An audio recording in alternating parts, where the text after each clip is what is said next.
We'll guide you through how to enable Gmail notifications on your desktop. If you find this helpful, consider subscribing and liking the video.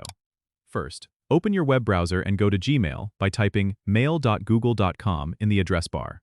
Once you're logged in to your account, look for the gear icon in the top right corner of the page, which represents Settings, and click on it. From the drop-down menu, select See All Settings to open the full settings page.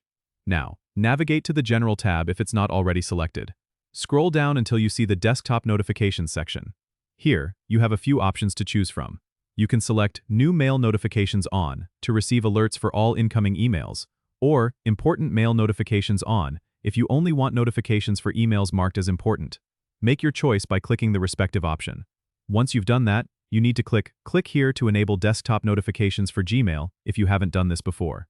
A pop-up from your browser will appear asking you to allow Gmail to show notifications. Click Allow to grant permission. It's important to make sure that your browser settings also allow notifications. To check this, go to your browser's settings and search for notifications in the search bar. Make sure that notifications are enabled and that Gmail is not blocked. If everything is set correctly, you should now receive notifications whenever a new email arrives, right on your desktop. This can be especially handy if you're working and need to keep track of emails without constantly checking your inbox. Don't forget to subscribe and comment if this helped you out.